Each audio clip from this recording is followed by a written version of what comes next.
வணக்கம் நண்பா. இந்த காலகட்டத்தில் நிறைய ஆண் மகன்களும் நிறைய பெண் மகள்களும் ஃபேஸ் பண்ணிட்டு இருக்கிற ஒரு பிரச்சனை என்ன தெரியுமா? Social anxiety. சோசியல் ஆன்சைட்டினா ஒரு 4 பேர்த்துக்கிட்ட உங்களால் கொஞ்ச நேரம் கூட பேச முடியாது. ஏதோ ஒரு கூட்டமான இடம் இருந்துச்சு அப்படின்னா உங்களால் அங்கே நின்று அவங்கக்கிட்ட பேசவும் முடியாது, அந்த ஒரு நிகழ்ச்சியில் கலந்துக்கவும் முடியாது. எப்படா வீட்டுக்கு போவோம், எப்போ தான் நம்ம தனிமையாக இருப்போம் அப்படிங்கிற மாதிரி உங்களுக்கு ஒரு மைண்ட் செட் கண்டிப்பாக இருக்கும். நீங்கள் சுய இன்பம் செஞ்சிட்ருக்கிற ஆளாக இருந்தால் இந்த வீடியோவை கொஞ்சம் கூட ஓட்டாமல் கடைசி வரைக்கும் தொடர்ந்து பாருங்கள். நான் சில பல விஷயங்கள் சொல்கிறேன். அதை கேட்டதுக்கப்புறமேலு உங்களுக்கு இந்த விஷயமே, அதாவது சோசியல் ஆன்சைட்டி உங்களுக்கு பார்த்திங்கன்னா சுத்தமாகவே இருக்கவே இருக்காது. இந்த வீடியோவை கொஞ்சம் கூட ஓட்டாமல் கடைசி வரைக்கும் தொடர்ந்து பாருங்கள். பல பேர் இன்றைக்கி வரைக்கும் பார்த்திங்கன்னா ரொம்பவும் கஷ்டப்பட்டுட்ருக்கீங்க. அதுக்கு நீங்கள் என்ன தெரியுங்களா பண்ணணும்? சுய இன்பம் செய்யக்கூடாது. சுய இன்பம் செய்யாமல் இருந்துட்டால் எனக்கு சரியாக போயிடுமா அப்படின்னா நிச்சயமாக சரியாக போயிடும். ஏன்னா விந்துவை பார்த்திங்கன்னா நீங்கள் அதிகமாக வேஸ்ட் பண்ணுறதுனால உங்கள்கிட்ட பார்த்திங்கன்னா ஒரு சத்தே இருக்காது. எப்போவுமே ரொம்ப லோன்லியாக டயர்டாக ஃபீல் பண்ணுவீங்க. அந்த டைமில் நீங்கள் எதனா ஒரு ஃபங்க்ஷன் அட்டன் பண்ணும்பொழுது, இல்லைனா பார்த்திங்கன்னா உங்கள் ஃப்ரெண்டுக்கிட்ட நீங்கள் பேசும்பொழுதும் பார்த்திங்கன்னா ரொம்ப நேரம் உங்களால் பார்த்திங்கன்னா கான்வர்சேஷனை பில்டே பண்ண முடியாது. அவங்க பேச ஆர்வமாக இருப்பாங்க, உங்களோட ஆப்போசிட்டில் பேசுகிறவங்க. ஆனால் உங்களுக்கு பார்த்திங்கன்னா எந்த ஒரு இன்ட்ரெஸ்ட்டுமே இருக்காது. எப்படா இதை நம்ம விட்டுட்டு போகலாம் அப்படின்னு சொல்லி நினைப்பீங்க.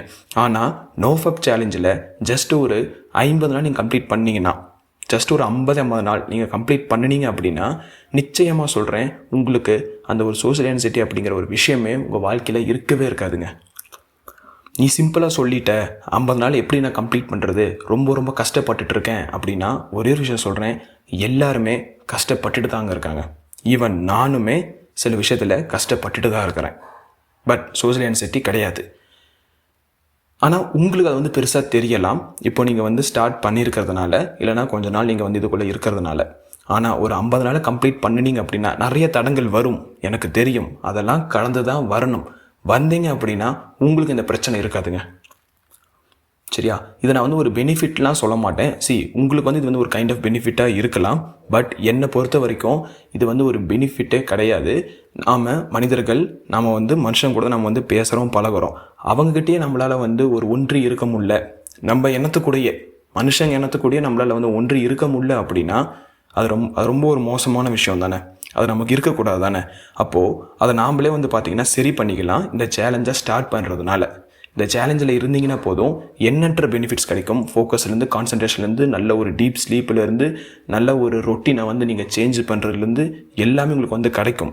பட் என்னென்னா அதெல்லாம் கிடைச்சும் நீங்கள் இப்படி இருக்கீங்க அப்படின்னா தப்பு உங்கள் மேலே தான். நீங்கள் உங்கள் மைண்ட் செட்டை மாற்றணும். ஓகேவா? சுயின்பம் செஞ்சிட்ருக்கீங்க அப்படின்னா உங்களால் பண்ண முடியாது. ஏன்னா உங்கள்கிட்ட எனர்ஜியே இல்லைங்க. எனர்ஜியே இல்லை அப்படின்னா நீங்கள் டயர்டாக இருப்பீங்க. அப்போது நீங்கள் அப்பாடா போய் உட்காந்துக்கலாம், இது எனக்கு வேண்டாம், செட் ஆகாது, சீக்கிரம் வீட்டுக்கு போயிடலாம், சீக்கிரம் போய் நம்ம ரூமில் உட்காந்துக்கலாம் அப்படிங்கிற மாதிரி தான் மைண்ட் செட் க்ரியேட் ஆகும். ஆனால் நீங்கள் இந்த ஃபேப் பண்ணாமல் நோ ஃபேப்பில் இருந்தீங்க அப்படின்னா உங்களோட மைண்ட் செட் ஆட்டோமேட்டிக்காக சேஞ்ச் ஆகிரும்.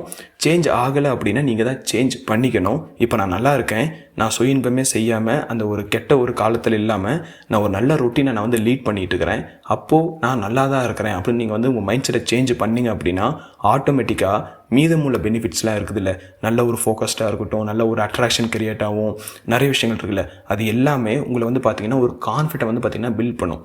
ஒரு தன்னம்பிக்கை உங்களை பில்ட் பண்ணி ஆட்டோமேட்டிக்காக சோசியல் ஆன்சைட்டி நீங்கள் வெளியே வந்துடலாம்.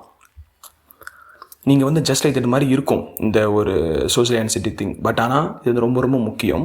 இது இருந்துச்சு அப்படின்னா உங்களால் பார்த்தீங்கன்னா யார்கிட்டையுமே பேச முடியாது, ஒரு ப்ரெசன்டேஷன் பண்ண முடியாது.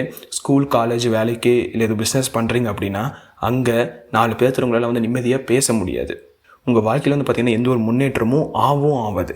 பட் இது இல்லாமல் நீங்கள் இருக்கிறீங்க அப்படின்னா உங்கள் வாழ்க்கை நீங்கள் நினச்சி பாருங்கள் எந்த அளவுக்கு உங்கள் வாழ்க்கை பிரகாசமாக அமையும்னு சொல்லிட்டு. நானும் ஃபஸ்ட்டு அப்படி தான் இருந்தேன், நடுங்கியாக இருந்தேன். எப்போது சுயநம் செஞ்சுருந்த காலத்தில் எங்கேயுமே எனக்கு பார்த்திங்கன்னா வீட்டை விட்டு போக தோணாது, வீட்டுக்குள்ளேயே இருக்க தோணும். ஈவன் நான் பார்த்திங்கன்னா எங்கள் வீட்டு ஹாலுக்கே நான் வரமாட்டேன், ரூம்லேயே தான் நான் அடைஞ்சு கிடப்பேன். நிறைய பேர் இப்போ அப்படி தான் இருக்கீங்க, தெரியும் எனக்கு. பட் நீங்கள் அதுலேருந்து வெளியே வரணும் அப்படின்னா ஒரே ஒரு விஷயம், நோஃபப் சேலஞ்சில் நீங்கள் வரணும். 30-40 நாள் நீங்கள் கம்ப்ளீட் பண்ணணும். அண்ட் உங்கள் மைண்ட் செட்டை நீங்கள் மாற்றிக்கணும். நீங்கள் நினச்சா மட்டும்தான் உங்கள் வாழ்க்கையை நீங்கள் மாற்ற முடியும். யார் என்ன சொன்னாலும், ஈவன் நானே சொன்னாலும் நீங்கள் நினச்சா மட்டும்தான் உங்கள் வாழ்க்கை மாறும். சரிங்களா? அதுக்காக எதை கண்டுமே நீங்கள் வந்து அஞ்ச வேணாம். உங்ககிட்ட ஒரு சக்தி இருக்குங்க, உங்களுடைய விந்து சக்தி இருக்குங்க, அது போதுமே. அது ஒன்று இருந்தாவே நீங்கள் என்ன வேணாலும் பண்ணலாம் அந்த உலகத்தில். யாரும் உங்களை கேட்கவே மாட்டாங்க. நல்ல விஷயம் பண்ணிங்கன்னா யாரும் உங்களை கேட்கவே மாட்டாங்க. அதுக்கு மிச்சம் இன்னொரு விஷயம் என்னென்னா, நீங்கள் வந்து ஃபேப் பண்ணிகிட்ருக்கீங்க அப்படின்னா உங்களுக்கு வந்து நிறைய கெட்ட விஷயங்கள் தான் உங்களுக்கு வந்து மைண்டுக்குள்ளே வந்து தோணிக்கிட்டே இருக்கும். நெகட்டிவிட்டி உங்களுக்கு வந்து பார்த்திங்கன்னா ஆட்டோமேட்டிக்காக உங்கள் பிரெயின் வந்து பார்த்திங்கன்னா சுரந்துக்கிட்டு அந்த ஒரு தாட்ஸ் உங்களுக்கு வந்து பார்த்திங்கன்னா க்ரியேட் பண்ணிகிட்டே இருக்கும். அந்த மாதிரி ஒரு கெட்ட விஷயத்தில் தான் உங்களுக்கு வந்து பார்த்திங்கன்னா மைண்டும் போகும். பட் நீங்கள் வந்து ஃபேபே பண்ணாமல், சுய இன்பமே பண்ணாமல், இந்த சேலஞ்சுக்குள்ளே மட்டும் நீங்கள் இருந்து பாருங்கள். இருக்கிறவங்க ஓகே, அனுபவிச்சுட்டு இருக்கிறவங்க ஓகே. சோஷியல் ஆன்சைட்டி இல்லாமல் இருந்துச்சுன்னா, இல்லாமல் நீங்கள் ஒரு ஆளாக இருக்கீங்கன்னா ரொம்ப ரொம்ப சூப்பர். உங்கள் இடத்துக்கு நான் வந்து ஒரு நன்றி தெரிவிச்சுக்கிறேன், வாழ்த்து தெரிவிச்சுக்கிறேன். பட் அப்படிலாம் இருக்குது அப்படின்னா தயவு செஞ்சு நோஃபப் சேலஞ்சில் சக்ஸஸ்ஃபுல்லாக இருக்கிறதுக்கான வேலையை மட்டும் பாருங்கள். நோஃபப் சேலஞ்சில் இருந்துக்கிட்டே தேவையில்லாத விஷயம்லாம் இருக்குது பார்த்தீங்களா, ஆபாச படங்கள் பார்க்குறது, அந்த மாதிரி விஷயங்களை தேடி தேடி போகிறதெல்லாம் வேண்டாம். அர்ஜு கண்டிப்பாக இருக்கும். பட் கொஞ்ச நாள் நீங்கள் அப்படியே கடந்து வந்துட்டீங்க அப்படின்னா அந்த அர்ஜு உங்களுக்கு வந்து பார்த்திங்கன்னா ஒரு விஷயமாகவே தெரியாது. ஸோ என்னன்னாலும் லைஃப்பில் வந்து பார்த்துக்கலாம் அப்படிங்கிற ஒரு மைண்ட் செட்டில் இருங்க. சோஷியல் ஆன்சைட்டி இருந்துச்சு அப்படின்னா உங்களால் லைஃப்பை வந்து பார்த்திங்கன்னா லீடே பண்ண முடியாது. ஒன்றும் இல்லை, ஒரு 5 வருஷம் கழிச்சு, ஒரு 4 வருஷம் கழிச்சு உங்களுக்கு ஒரு மேரேஜ் நடக்குது அப்படின்னா உங்களால் எப்படிங்க ஒரு மணமகனா பெண்ணா உங்களால் எப்படி அங்கே நிற்க முடியும்? எப்படி நீங்கள் அவங்கள வந்து ஹேண்டில் பண்ணுவீங்க? அவ்வளோ பேர் நீங்கள் வந்து எப்படி ஹேண்டில் பண்ணுவீங்க? ஸோ அதுக்கு உங்களுக்கு இந்த விஷயம் இருக்கவே கூடாது. இந்த விஷயம் சோஷியல் ஆன்சைட்டி அது இல்லாமல் இருந்துச்சு அப்படின்னா நிறைய பேர் உங்களை வந்து பேசுவாங்க, சரிங்களா? பேசும்பொழுது அதுக்கு நீங்கள் வந்து பதில் சொல்கிற இடத்துல நீங்கள் வந்து இருக்கணும். பதிலே சொல்லாமல் நீங்கள் வந்து ஓடி போயிட்டே இருந்தீங்க அப்படின்னா எத்தனை நாள் ஓடுவீங்க? யாருக்குமே லைஃப் வந்து இன்னையோட முடியறதில்ல, இன்னமும் இருக்குது. அதனால் நீங்கள் பயந்து ஓடுற ஒவ்வொரு நாளுமே பார்த்தீங்கன்னா நீங்கள் பின்தங்கி தான் போவீங்க. நீங்கள் முன்னோக்கி போகணும் அப்படின்னா நீங்கள் கொஞ்சம் கட்டுப்பாட்டோடு இருக்கணும், நல்ல ஒரு உணவை எடுத்துக்கணும், நல்ல ஒரு தூக்கத்தை வந்து நீங்கள் வந்து மேற்கொள்ளணும், எக்ஸட்ரா இருக்குது. நீங்கள் இது வந்து எதுவுமே நீங்கள் வந்து தனித்தனியாக பண்ண வேணாம். ஜஸ்ட்டு ஃபேப் மட்டும் பண்ணாதீங்க, சுயின்மை மட்டும் பண்ணாதீங்க. அது நான் எவ்வளவோ ட்ரை பண்ணிட்டேன், என்னால் முடியல அப்படின்னா எனக்காக ஒரு 10 நாள் இருந்து பாருங்கள், ஒரு 5 நாள் இருந்து பாருங்கள். ஆட்டோமேட்டிக்காக நீங்களே சொல்லுவீங்க, ரொம்ப ஹாப்பியாக இருக்கேன், ரொம்ப சந்தோஷமாக நீங்களே வந்து ஃபீல் பண்ணுவீங்க. உங்களோட மைண்டே வந்து பார்த்திங்கன்னா டோட்டலாகவே சேஞ்ச் ஆகுங்க. இப்போ நீங்கள் டே 0 இருக்கீங்க, ஒரு மைண்ட் செட்டில் இருக்கீங்க. டே 20 வந்து நீங்கள் நினச்சி பாருங்கள், ரொம்ப பார்த்திங்கன்னா உங்களை நீங்களே வந்து பார்த்திங்கன்னா ப்ரௌடாக ஃபீல் பண்ணுவீங்க. ஸோ எண்ணற்ற விஷயம் இருக்குது. எல்லாத்துக்குமே ஒரு ஸ்டார்டிங் பாயிண்ட் என்னென்னா நோஃபப் சேலஞ்ச். ஸ்டார்ட் பண்ணுங்கள், அனுபவிங்க.